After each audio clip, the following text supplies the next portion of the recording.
porque ele prefigura, né, a vinda de Jesus Cristo e o amor que Deus tem por você. Mas aqui nós podemos falar antes disso, que disse Deus para Abraão, falou com Abraão. E olha, interessante que Deus já falava com Abraão há muito tempo. Deus estava falando com Abraão há mais ou menos, há uns 25 anos, talvez 20, conta aí, 75 anos. Deus mandou Abraão sair da região dele. Passaram-se um tempo, Abraão com 99 anos, Deus muda o nome dele. Com 100 anos, a promessa se cumpre. Nasce Isaac, de uma esterilidade terrível que Sara tinha. Então, para mim, houve 2 milagres em Sara. Quem é Sara? A mãe de Isaac, a esposa de Abraão. Quem é Abraão? Aquele a quem Deus escolheu para ser o pai de várias nações, que inclusive nós fazemos parte dessas nações. Tudo começou há muito tempo atrás, quando Deus escolheu um povo pequenininho para que fosse chamado de povo dele, mas que para a glória de Deus se manifestar de tão grandeza e tão glória, ele escolheu um povo pequeno para que todas as nações da terra pudessem conhecer a Deus e descobrir o poder, conhecer o poder de Deus. Inclusive, há 4.000 anos atrás, mais ou menos, quando se cita esse livro aqui, eu quero dizer algo para você, existiam muitos deuses, existiam muitas filosofias, existiam muitas ideologias, existia uma confusão tão grande de Deus, que quando Deus chama Abraão, que está em Gênesis capítulo 12, ele chama e fala com Abraão que ele seria pai de uma grande nação.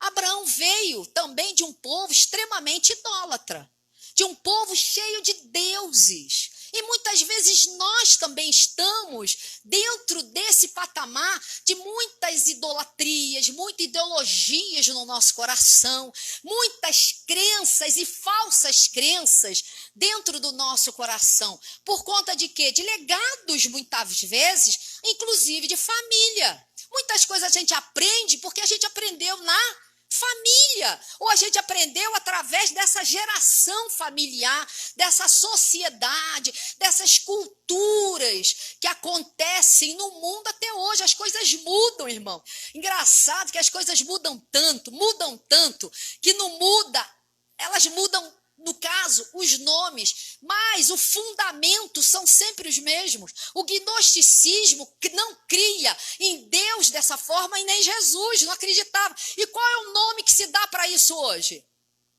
Tem vários. Tem várias pessoas dando nome de ideologias filosóficas dentro de um gnosticismo. O que eu quero dizer, que depois eu te ensino, é quando as pessoas não acreditavam que o corpo era tão bom. Então, o que eu quero dizer? Nós aprendemos tantas coisas e não sabemos de onde elas vêm, tá?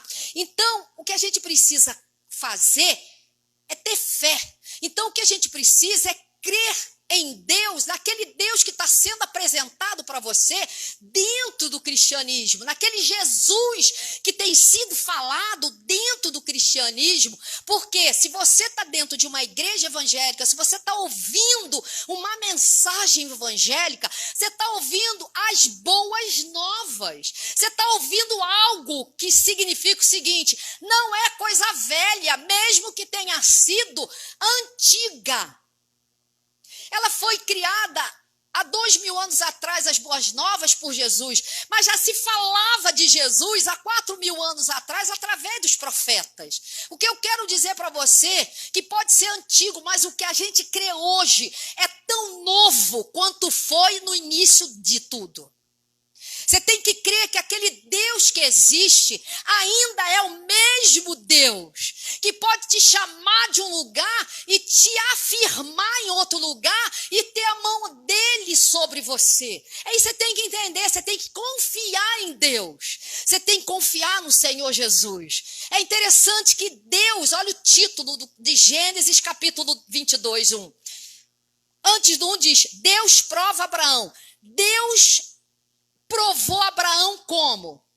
Pedindo-lhe a promessa.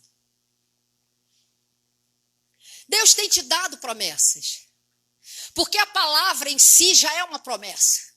Aquilo que Deus fala através da Bíblia é uma promessa para você. Você pode chegar e requerer de Deus em oração: Senhor, eu tenho crido nas tuas promessas, eu tenho caminhado nos teus caminhos, eu tenho escutado a tua palavra, eu desejo que as tuas promessas se cumpram na minha vida. Você pode falar isso, por quê? Porque nosso Deus é um Deus de promessas, nosso Deus é um Deus de aliança. Deus, quando dá a palavra dele, ele não volta atrás, ele cumpre o que falou. Por isso que a gente ouve em Hebreus, capítulo 4, que a palavra de Deus, ela é como espada de dois gumes. Sabe por quê? Ela divide alma e espírito, ela vai aplicar naquilo para que ela foi enviada. Deus é um Deus de promessas, Deus é um Deus de alianças, Deus é um Deus que quando fala, ele fala. E você não pode garantir-se no teu sentimento e nem na tua mente, nem naquilo que você está sentindo para que algo dê certo. Você tem que crer naquilo que Deus já falou. E você pode falar com ele, porque Deus é Deus de promessas. Mas Deus também nos prova. Deus prova para saber aonde está o nosso coração. Preste atenção no que eu estou te falando. Ele te ama tanto que ele está pedagogicamente te treinando para andar com ele. Ele quer ver aonde está o teu coração. Se tem algo mais dentro do teu coração, que se divide com ele. Ele quer saber se você está dividido entre ele e outra coisa. Então ele prova o teu coração, mas não é para te destruir, é para te aprovar. Eu gosto muito de uma frase que eu ouvi do Hernandes Dias Lopes, que uma vez ele, numa pregação dele, há muito tempo eu ouvi isso, ele falou assim: a história, a vida, ela é o contrário do que o colégio. Ele disse mais ou menos isso, que ele disse: a história é cruel porque ela dá a lição. Desculpa, ele dá a prova antes da lição. Ele fala isso, eu gostei daquilo. Sabe o que significa isso? Que a vida, ela dá uma prova na gente. Depois da prova que a gente passa e o sofrimento, é que a gente aprende a lição. É ou não é? Quando você está no colégio ou na faculdade, você aprende o quê? Você aprende a lição e depois você faz o quê? A prova, não é assim? Tirando as provas de supetão, né? Tirando aquelas provas que o professor chega e fala assim: hoje é dia de prova, aí todo mundo fica doido. Tirando isso. Mas normalmente, o que acontece? O professor ensina toda a matéria e depois ele fala: agora você vai passar pela prova daquilo ali que você estudou, ou aquilo que foi ensinado. Mas a vida, muitas vezes, ela nos dá o quê? Uma prova. Algo acontece, nós somos cobrados por algo e depois nós aprendemos. Querido, Deus, ele nos ensina, ele nos disciplina porque nós somos filhos. Às vezes a gente pergunta, eu tenho lido muito sobre a questão do sofrimento, sobre a perseguição nos últimos tempos. Estou falando do meu apenas, ou de teu, ou da igreja aqui no Brasil, mas fora do Brasil está pior do que antes. Mas não está pior para matar o povo, não, para botar o povo numa posição que eles possam suportar aquilo que ainda pode vir. E ele precisa, Deus precisa nos afirmar, Deus precisa nos colocar na posição que ele quer. Dizem quem cuida de ouro, os oleiros, oleiro que fala? É, oleiro, né, de ourives, ai meu Deus, oleiro, ourives, que eles só descobrem, o dono do ouro só descobre que aquele ouro que ele produziu de uma peça fica boa quando ele vê refletido na peça de ouro o rosto dele. Olha que interessante. O dono do ouro, ele queima aquela peça para transformá-la em ouro, vai limpando ela, tirando as impurezas daquela peça de ouro. Quando aquela peça de ouro ele for capaz de se ver nela, ele diz: o ouro está pronto, eu posso vender. Deus, quando ele fala que nós somos mais preciosos que ouro para ele. Nós precisamos muitas vezes passar pelo aperto, pelo fogo, para Deus nos ver em nós. Deus quer nos ver. Deus quer se ver, em nós. Jesus é o nosso modelo, onde Deus quer se ver em nós. Por isso que muitas vezes nós somos purificados.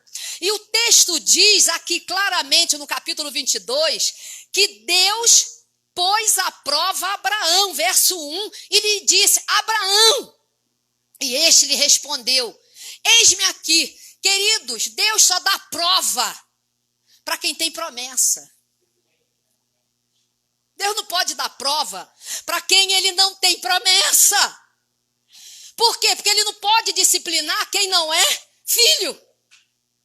Por isso que eu estava até conversando esses dias com o presbítero Wellington, e que eu falo muito na nossa igreja, é que se a gente tem que sofrer, que a gente sofra pelo bem, a Bíblia fala isso, e não pelo mal que fazemos, porque isso é muito ruim.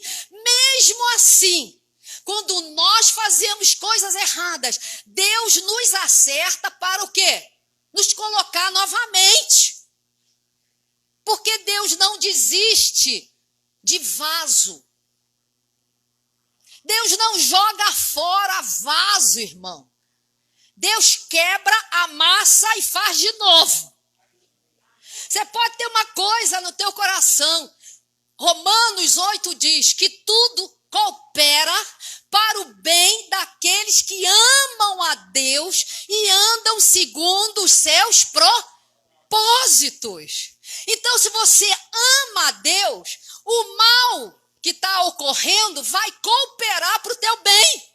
O bem que está ocorrendo vai cooperar para o teu bem. Por quê? Porque você anda conforme os propósitos de Deus, conforme as promessas que vão se cumprir. Como é que você vai entender isso? Você vai ler aqui, porque Deus chamou Abraão. E ele chamou Abraão, e o que Abraão fez? Eis-me aqui. Foi a mesma resposta que ele deu para Isaac. Então é uma resposta de intimidade. Vamos falar comigo. É uma resposta de quem tem intimidade. Abraão tinha intimidade com Deus. Porque olha o que ele fala para o filho dele. Olha o verso 7. Quando Isaac disse a Abraão, seu pai, meu pai, exclamando, respondeu Abraão, eis-me aqui, meu filho. Não foi isso? Eis-me aqui. Foi a mesma resposta que Abraão deu para Deus e ele deu para Isaac. A única diferença é que Deus não era filho de Abraão. Pelo contrário, Deus era o pai de Abraão e quem era filho era Abraão. Mas é a mesma frase, é o mesmo prefixo. Eis-me aqui. O que Deus está chamando você? Está chamando você a intimidade. Deus está chamando você nessa prova, nesse sofrimento, nessa luta, que parece que não passa, por mais que você ore, por mais que você coloque diante de Deus essa situação, Deus está te chamando a uma intimidade que você achava que tinha, mas ainda, Deus quer ainda te purificar mais íntimo dele. Deus não colocaria Abraão à prova se ele não tivesse intimidade com Abraão. Porque ele havia 25 anos atrás dito que ele seria o quê? O pai de muitas nações, e disse que o filho que seria não era da concubina, seria do ventre da mulher dele. E ele não tinha mais condição. Então você imagina se Abraão fosse um cara cheio de minhoca na mente, se ele não usasse o capacete da salvação. Efésios capítulo 6, verso 10, 11, 12, 13, se eu não me engano, diz que nós precisamos usar as armaduras de Deus para resistir às ciladas do diabo. E uma delas se chama capacete da salvação. Fala comigo, capacete da salvação. Sabe o que é capacete da salvação? Quando Paulo, o apóstolo, fala que nós devemos usar um capacete, ele associa um capacete romano. E o capacete romano cobria testa, cobria a orelha, cobria a bochecha, cobria pescoço, cobria tudo do rosto, cobria a cabeça. Para que serve um capacete, queridos? Quem anda de moto precisa ou não de capacete? Porque se andar de moto sem capacete, se cair, pode quebrar onde parte do corpo, certo? Mas a cabeça fica intacta. Pelo menos a gente imagina isso, né? Não vou dizer das pancadas terríveis que quebra até capacete. Mas é para isso, é para proteção. Quem anda de moto, quem anda de bicicleta, quem vai para a guerra, anda de capacete ou não vai? Todo soldado antigamente usava capacete. Hoje aqueles que vão para frente das comunidades estão de capacete. Por quê? Porque o capacete é uma forma de proteção. Essa proteção é para o quê? Pedras, contra até tiros. Rasteja no capacete, não bate na cabeça. Cai de moto, a cabeça arrasta no chão, mas pelo capacete a pessoa não morre, né? Assim, arranha tudo. Mas qual a serviência do capacete da salvação, se é espiritual? Proteger nossa mente das mentiras do diabo. Quando você tem certeza da sua salvação, quando você sabe quem é você em Cristo, quando você sabe que a tua salvação não está em jogo, você não deixa mais ouvir tantas afrontas do inimigo. Antigamente, lembra comigo, irmãos? O Golias, gigante Golias, foi afrontar o exército de Saul.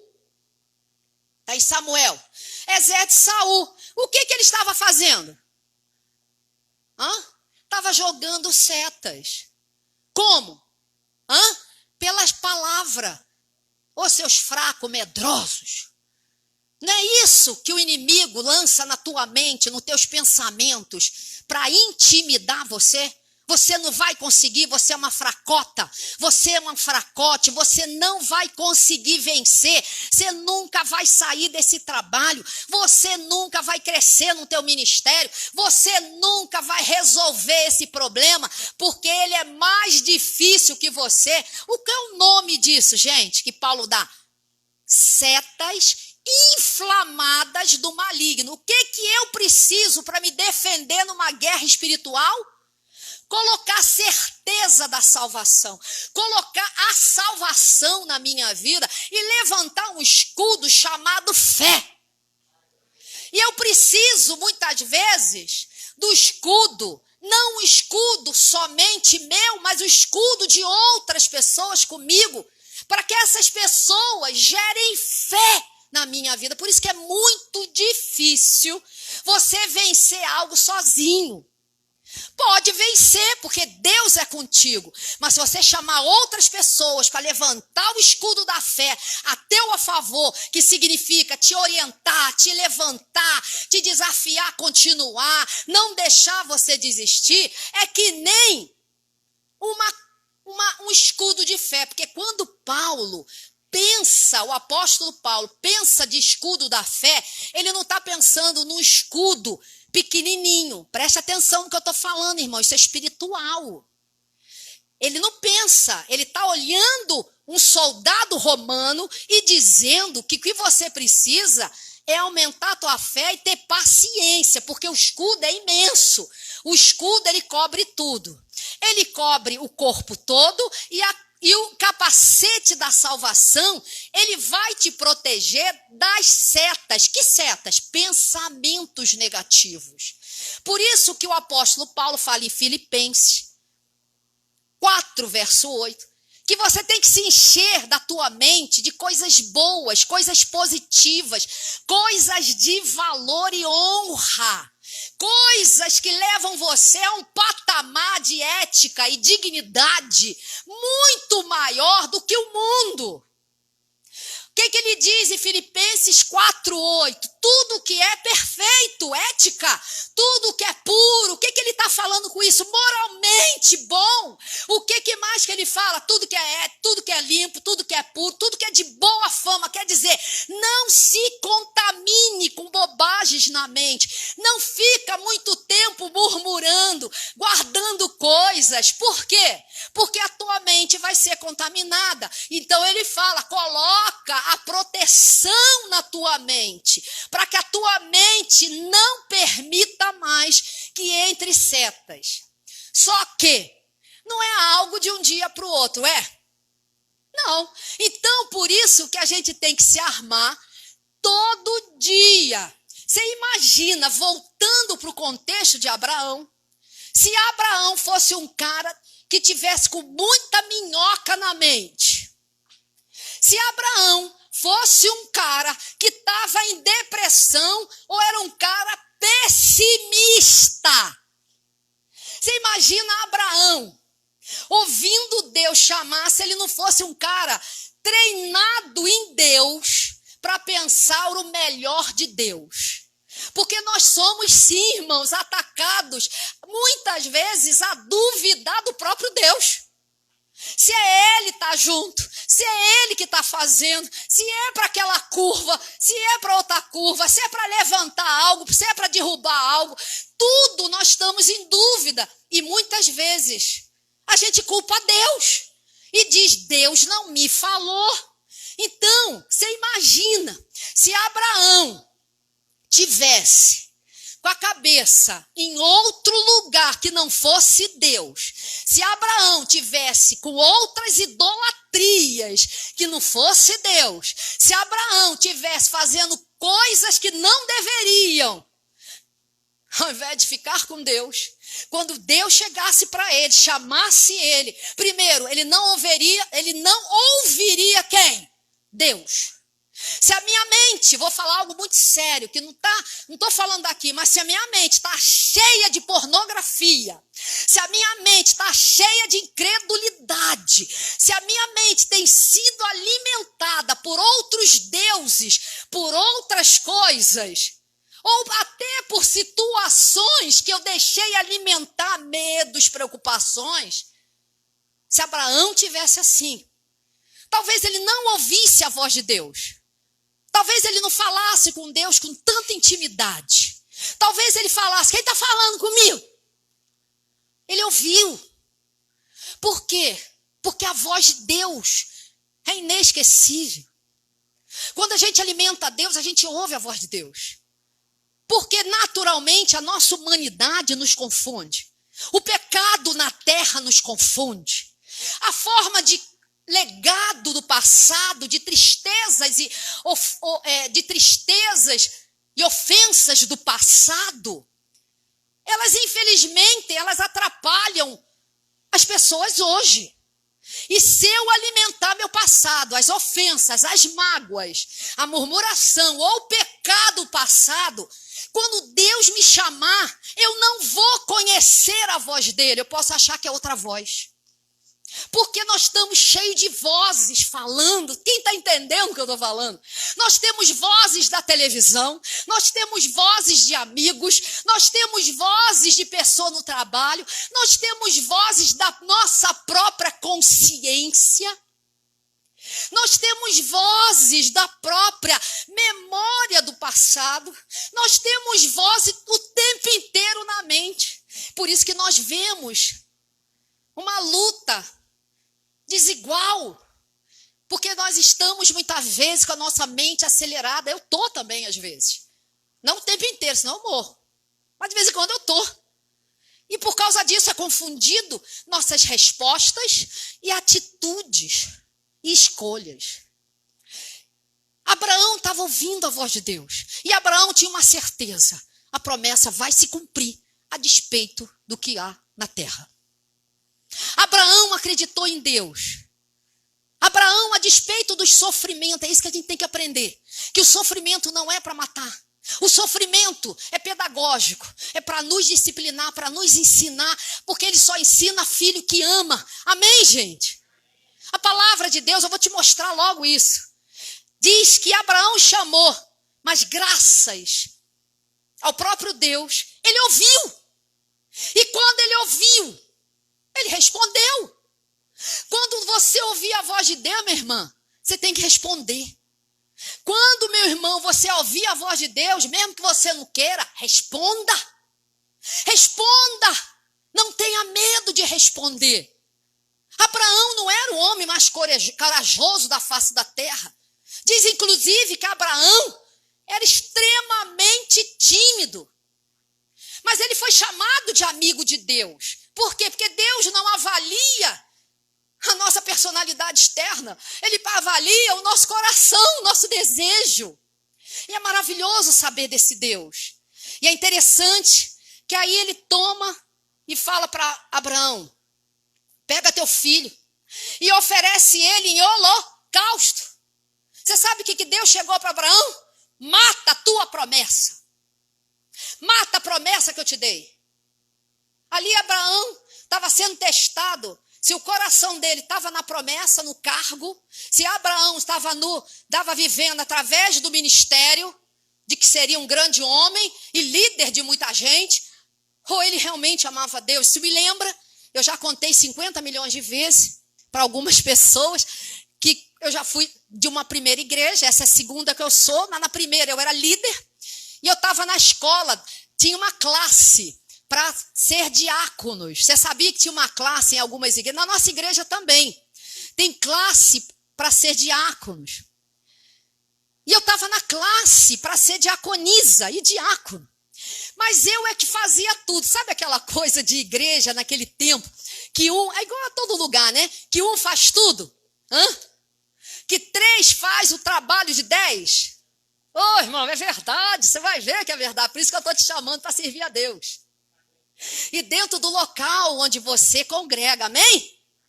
Por quê? Porque dá trabalho. Porque se 1 ou 3 não fizer, aquele quarto faz. E eu era aquela quarta, que não tinha cargo, não tinha nada a não ser uma vontade de servir a Deus e apaixonada por Jesus. Então eu ficava na porta, eu ficava lavando banheiro, eu servia água, até a ceia, quando faltava os diáconos, era eu que dava, porque sem diácono tinha que ser alguém. E eu era a pessoa mais ali própria, talvez, que o pastor achasse para fazer. Passou. E aí ele abriu uma classe para diáconos. Vamos colocar novos diáconos dentro da igreja para poder servir. Porque Carla não é diaconisa. Vamos colocar ela na classe. Aí me botaram na classe 2 meses. Mas eu cheguei para o pastor e falei assim, olha pastor, o senhor sabe que eu amo a igreja local, que é isso aqui que nós vivenciamos. Eu amo, mas eu sou missionária. Eu viajo toda hora. Não é toda hora. O senhor mesmo ora para eu ir os domingos, me abençoa para eu viajar durante a semana. Por isso que a gente gosta de comissionar os pastores, os nossos presbíteros, todo mundo que vai fazer uma obra de Deus, a gente gosta de comissionar. O que é? Abençoar. E então o senhor mesmo já fez isso. Então vai ter domingo, porque a classe durante 2 meses era domingo. Às 4 horas da tarde, ou 4h30, ou 5, não me lembro agora, e o culto era às 7. Aí eu ia, mas faltei quantos? 2 domingos, porque eu viajei para fazer missões. E eu tinha dito para ele, pastor, vai ter domingo que eu não vou. Aí ele falou, não, Carla, tá de boa, eu entendo, você é missionária, Deus te chamou para falar de família, de sexualidade, só eu te apoio mesmo. Tá bom, passaram-se 2 meses, na hora da contagem do povo que assiste, foi anotado lá. Qual era o nome da pessoa que tinha mais falta? Quem foi o exemplo de que não pode faltar na classe de diaconia? Eu. Eu quero dizer isso para você, eu não estou dizendo se é certo ou errado. Eu até não quero, eu nunca fiz reunião com faltou, sai da diaconia, não. Pelo contrário. Mas eu não quero dizer se é certo ou errado. Mas ali eu cheguei para ele com o coração choroso, porque todo mundo se magoa, como todo mundo se magoa. Cheguei para ele, pastor, o senhor falou que eu podia faltar, porque eu estava em missões, eu não faltava um culto, irmão. Mas não era porque eu gostava de bater ponto igual a trabalho, não. Eu amava demais como eu amo. Igreja Jesus Cristo Deus.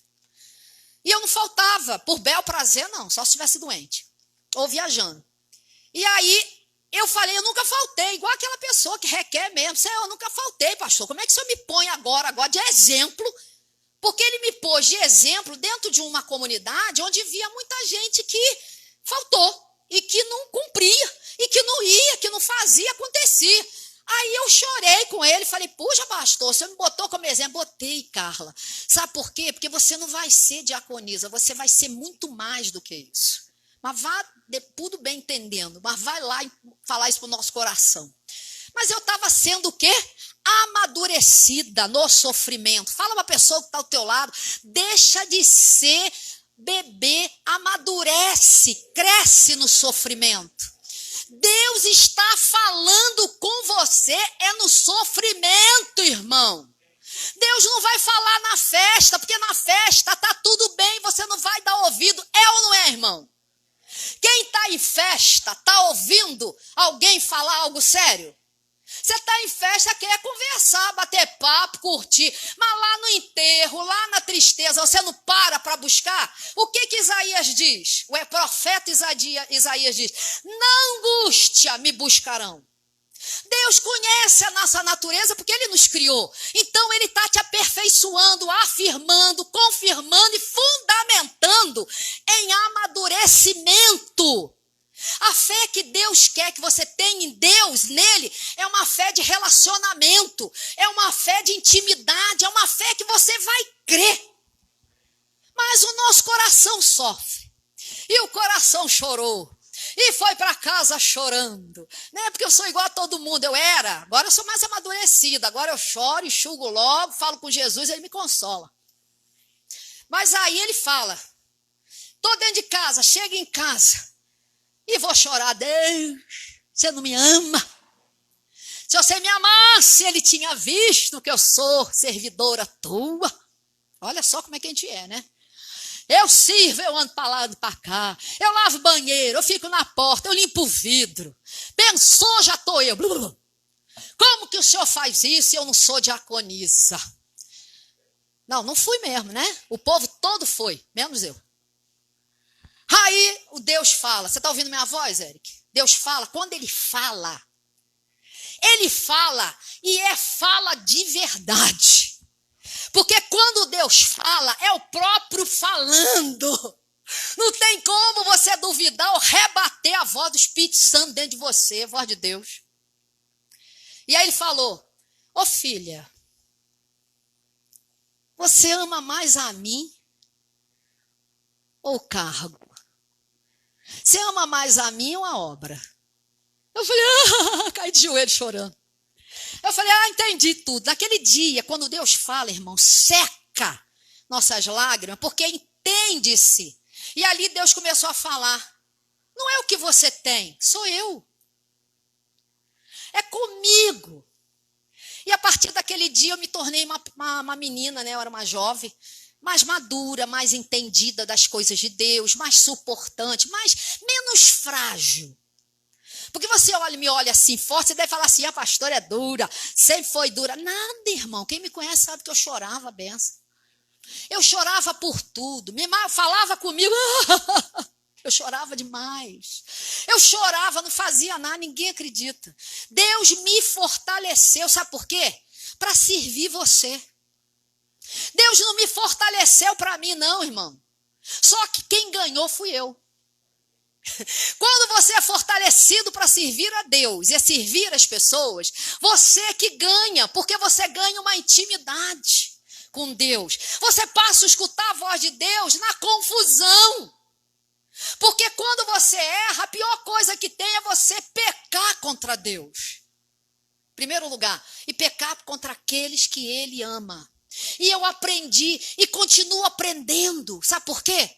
Porque a palavra de Deus diz que não terminamos de aprender quando ficamos mais velhos. Não aprendemos, acabamos de aprender quando nos tornamos pastores. Não! O Senhor vai tirando tudo de dentro de nós, que a gente acha que nós, e vai colocando Ele. E aí você não liga mais, porque nada mais tem valor a não ser Ele. Então Ele continua a obra. Porque a hora que eu quiser eu interrompo. Falou demais para mim. Vou embora. vou embora dessa igreja, vou embora dessa pastora. Ah, meu irmão, eu aprendi muito com esse pastor, porque ele me ensinou a amar a Deus. Ele não me tratou como um cristal que não pode tocar, mas ele começou a me criar como uma mulher de Deus. Uma mulher que suportaria alguma coisa. Sabe por quê? Porque no dia da provação, se você não tiver intimidade com Deus, você larga. Você blasfema contra as pessoas.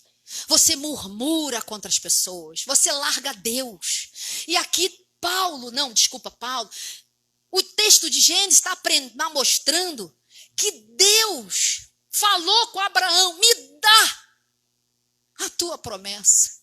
Será que nós estamos preparados para aprender de Deus? Amém? Nós precisamos crescer, amadurecer e aprender de Deus. A gente precisa, porque ele falou, é como se chegasse para você, pastora Edmilda, ou para mim, me dá a tua promessa. Você vive sem a minha promessa ou vive sem mim? É o maior teste, irmãos. É dar teu ministério. É dar a tua vida, é dar teus filhos.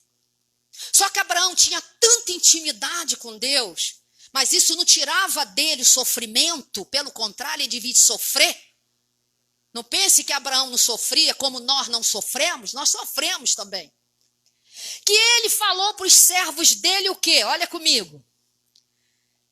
3. Levantou-se, pois, Abraão de madrugada, tendo preparado o seu jumento, tomou consigo 2 dos seus servos e a Isaque, seu filho.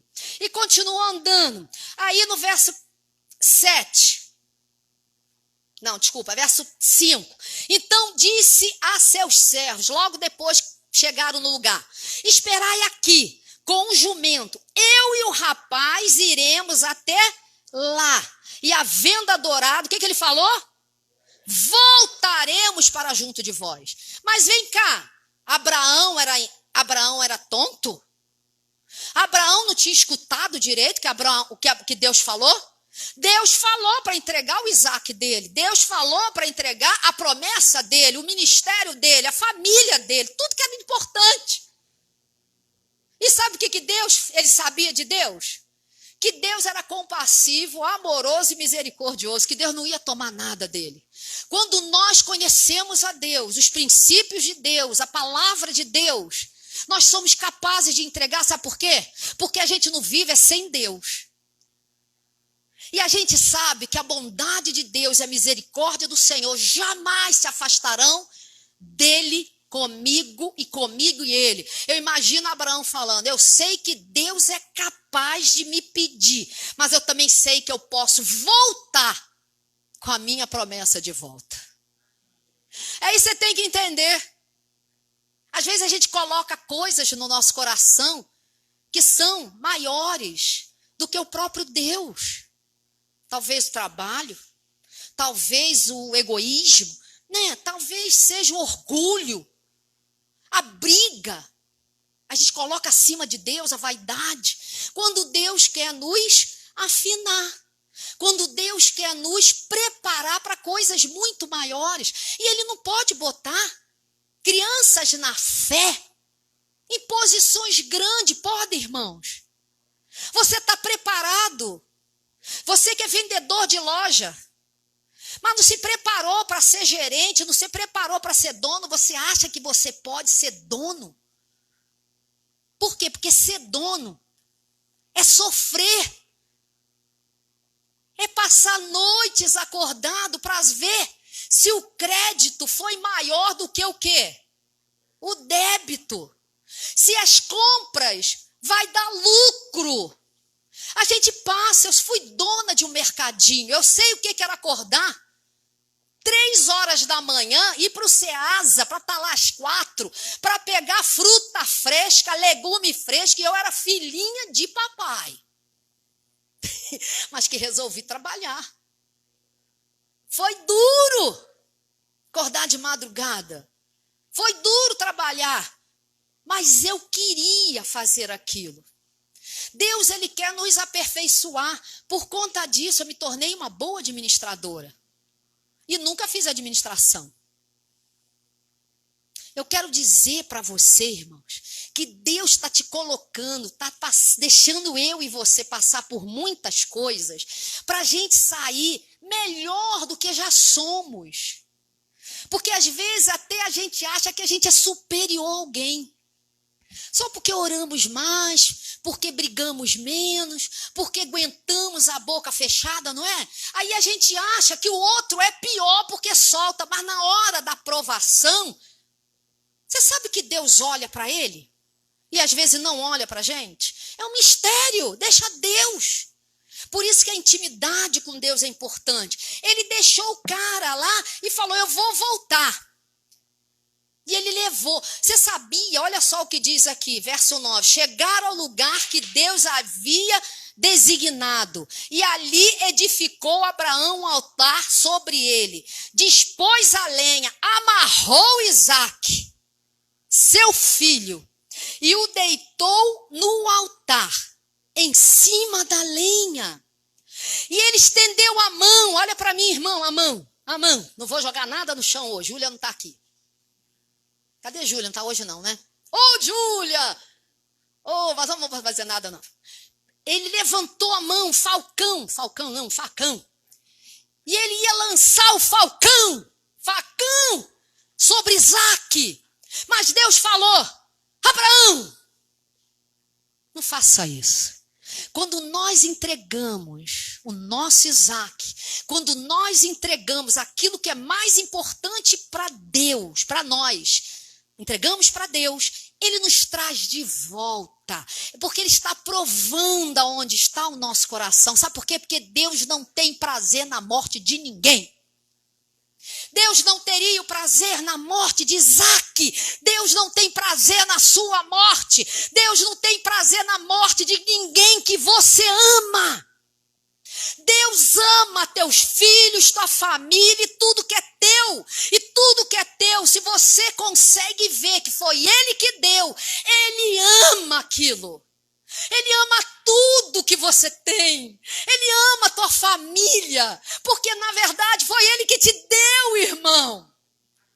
Foi Deus que te deu tua família. Foi Deus que te deu tua esposa. Foi Deus que te deu teu marido, teus filhos. Mas, pastora, não estão na presença de Deus. Mas estará. Foi Deus que deu. A mão do Senhor está sobre ali. Porque você está ali. Quem está entendendo, irmão? Você está ali. E a bênção do Senhor já está ali. Ele te deu tudo. É tudo dele e é tudo teu. Não foi nem, podemos dizer Deus, mas olha, verso 11. Mas do céu lhe bradou o anjo do Senhor, anjo com letra maiúscula. Você acha que esse anjo era quem? Esse anjo era quem que impediu? Era Jesus Cristo. Aqui Jesus já estava aparecendo. Aqui o sacrifício perfeito era Jesus, não era Isaque. Quem ia entrar no lugar de Isaque era Jesus. E Jesus veio para entrar no lugar de tudo aquilo que um dia você achou que você tinha que fazer.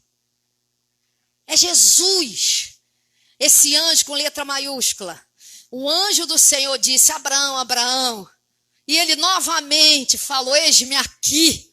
Irmão, vamos aprender a falar com Deus, eis-me aqui. Vamos repetir? Eis-me aqui. Fala assim, Senhor, eu quero começar a aprender a ouvir a tua voz e dizer, eu quero dizer, eis-me aqui. Quando Samuel ouviu a primeira vez, Samuel, ele disse, eis-me aqui, Senhor. Ele tinha 11 anos. Quantos anos você acha que Isaque tinha aqui? Mais ou menos 17, 16 anos. Isaque já pensava. E você viu em alguma hora aqui Isaque falar, papai, você vai me enfiar um facão? Papai, eu sou o holocausto. Papai, eu. Não, sabe o que era aquilo? O Espírito Santo já estava tomando conta daquilo tudo. O Espírito Santo, o Espírito de Deus toma conta de tudo quando você decide entregar tudo para Deus. Sabe o que é entregar, irmão? Não é viver sem nada, não. Não é viver sem nada, é quando nós entregamos nosso coração, a nossa vida e dizemos: Senhor, eu quero somente te servir. Eu quero somente te conhecer. Eu não quero conhecer do ouvir falar. Eu não quero conhecer do que os outros falam. Eu quero te ver. Isaac tinha intimidade com Deus também, irmãos. E por último, Abraão, 13. Ergue os olhos. Viu atrás de si um carneiro, preso pelo chifre, entre os arbustos.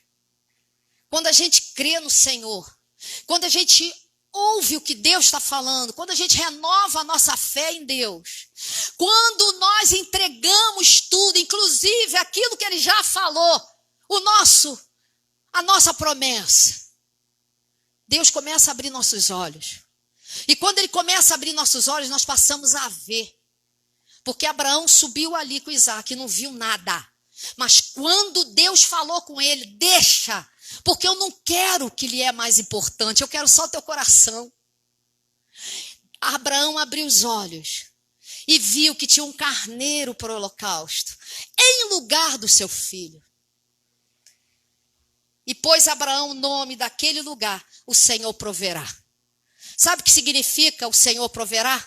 Jeová Jirê. Você vai cantar Jeová Jirê, você vai clamar pelo Jeová Jirê, e às vezes você não sabe de onde veio desse texto. O Jeová Jirê. O Jeová Jirê. E olha o que diz aqui. Ele diz: o Senhor proverá. Daí se dizia até o dia de hoje, no monte do Senhor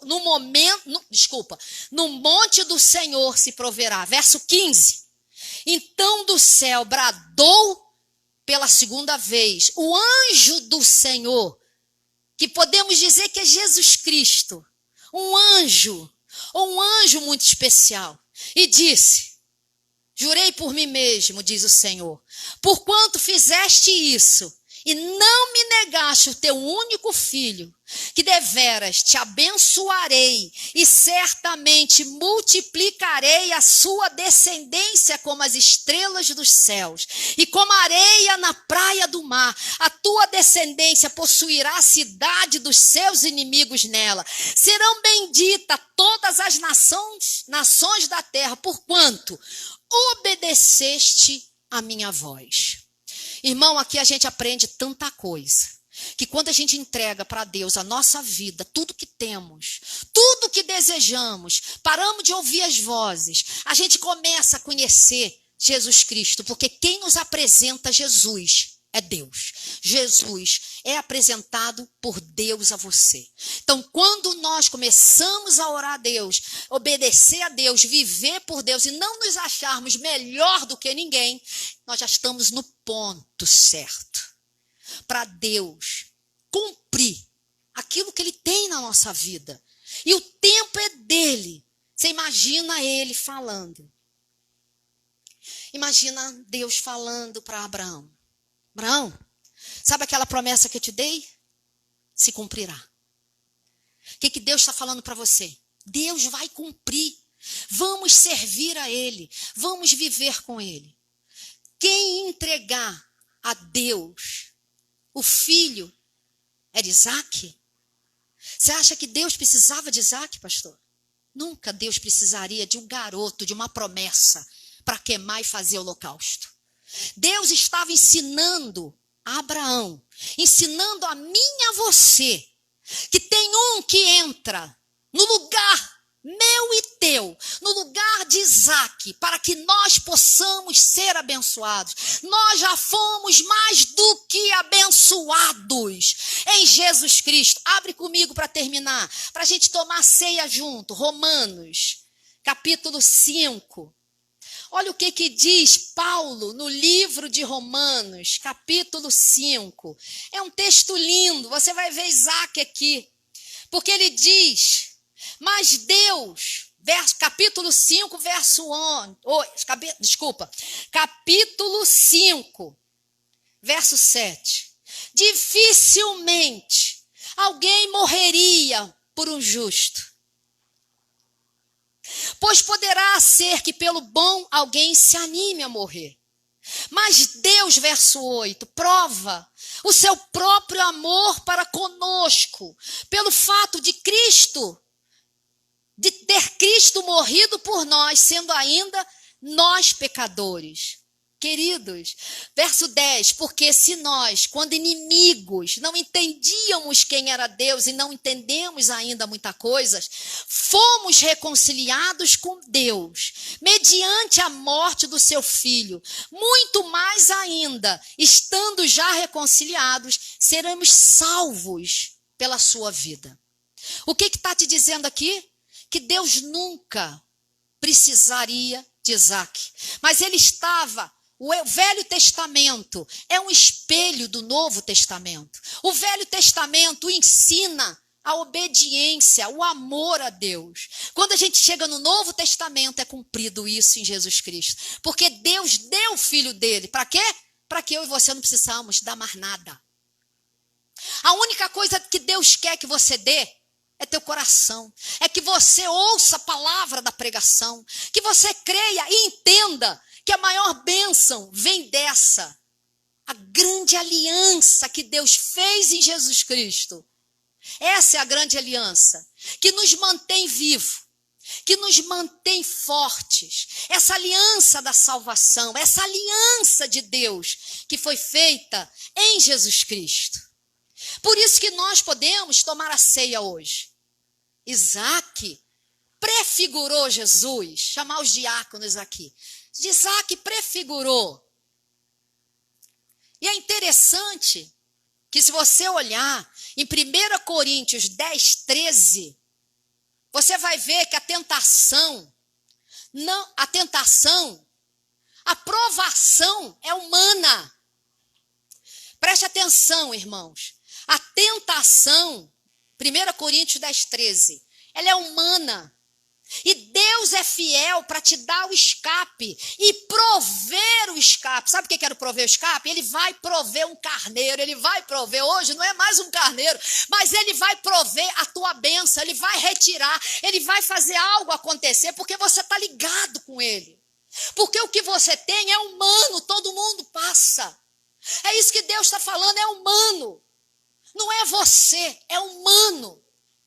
É maravilhoso saber que quanto mais junto de Deus eu vou passar por tentações, eu vou passar por provações. A diferença é porque eu andando com ele, ele vai me dar o quê? O escape, ele vai prover. Sabe de onde vem essa palavra prover? Dali daquele texto. Gênesis capítulo 22, o que Deus fez? Proveu um carneiro para tomar o lugar de Isaac. Hoje, quem é o Cordeiro? Jesus Cristo é o Cordeiro. Ele foi o sacrifício vivo, perfeito e completo, que faz com que uma Carla venha do mundo, uma Rosimar venha do mundo, um Flávio venha do mundo, com todo, estou dando exemplo, tá? Vem o Hélito, vem a Maria, vem o João do mundo, com todos os pecados carregados, com todos os vícios, com todas as manias, com todas as coisas erradas. E Deus falou, eu já provi para você o escape. Eu já tenho você como bem cuidado por mim. Você para mim é ouro precioso. Ai de quem mete a mão em você. Você é menina dos meus olhos. Por que te acusas? Se eu não te acuso. Porque eu já provi, já te dei o escape. Meu filho Jesus Cristo, ele já morreu por você. Você não precisa fazer mais nada. Carla não precisa fazer mais nada. Eu agora sirvo por amor. Por isso que ele fala, eu não quero nada de ti, eu quero que você me ame. Porque se você me amar, você fará. Porque quando a gente ama, a gente faz por aquele que a gente ama. Se a gente não ama, a gente faz por obrigação. Mas mesmo assim, faremos. Mas se você faz por amor, aquilo se torna leve para você. Por isso que hoje nós precisamos, Senhor, eu quero te conhecer. Porque já está tudo pronto para mim. Aquilo tudo que os profetas esperavam. Nós estamos vivendo. Tudo que os profetas queriam ver. O mistério revelado em Jesus Cristo. O mistério era Jesus Cristo. Tudo que ele queria ver. Que Isaías, Jeremias, Malaquias. Eles queriam ver a promessa, a profecia se cumprir pela boca deles. Eles queriam ver também, mas eles não viram. Quem viu foi o povo do Novo Testamento e nós. Porque hoje nós podemos ver através de quem? Do Espírito Santo. O Espírito Santo te revela a Deus. O Espírito Santo te revela quem você é nele. Hoje nós temos tudo para nos fazer feliz. Mas lembre-se que eu falei no início. Capacete da salvação. Estamos numa guerra. Guerra de setas para lá, guerra de setas para cá, palavras para lá, palavras para cá, setas para cá, setas para lá, palavras para cá, palavras para lá, magoando, chateando, enjoando. Setas, mas eu coloco na minha mente, na Cristo, a salvação, e começo a alimentar essa salvação, alimentar a minha alegria da salvação, e levanto o meu escudo dentro do quarto, você dentro do quarto, Senhor, aumenta a minha fé. Aí daqui a pouco, tudo que você pensa que é morrer, você está tão vivo que nem você entende. Isso vem de ti, vem de Deus. Amém, irmãos? Então vamos tomar essa ceia e vamos despertar. A gente tem que despertar. A gente agora vai sair para fora. Não é mais tempo de beber água. Você já pegou, já encheu o copo. Pastora, meu marido, minha irmã. Há 20 anos, há 15 anos, há 10 anos ele sabe. Agora vai falar para quem não sabe. Amém ou não, irmãos? Ué, eu vou ficar em casa me martirizando porque a palavra e o evangelho não foi ainda? Então eu vou pregar, porque enquanto eu prego, Deus vai atuando na minha casa. É isso que nós temos que entender, amém, irmão? Faz a obra. Porque se Jesus voltar hoje, você vai dizer o quê? Ah, Jesus. Ah, sabe o que é? Porque ele nunca mudou, ela nunca mudou. Ué, faz a obra. Que ele vai mudar. Deixa Deus transformar, que é pelo Espírito Santo. Vai viver a tua vida. Muita gente está entrando em depressão porque está sem capacete da salvação. Está deixando a mente viajar.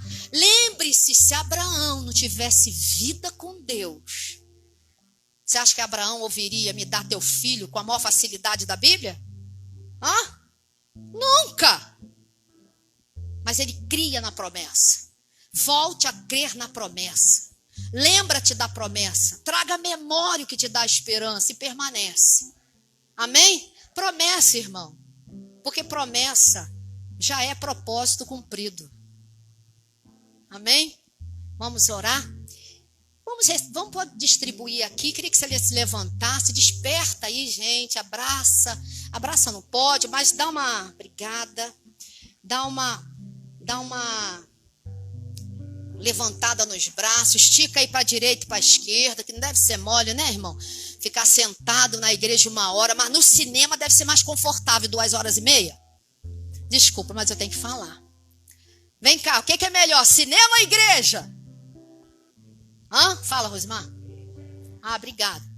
Cinema ou igreja? Com ar-condicionado, cadeira macia. Aí, gostei. Viu o que Flávio falou? Igreja com cadeira de cinema, amém? Oba! Segunda campanha. Vamos alimentar aí que você talvez vai ficar mais confortável. Você está aqui desde as 4h30, são 6h30. Olha, comecei a pregar 5h30. Não, comecei a pregar que horas? 5h15, eu não sei. Hã?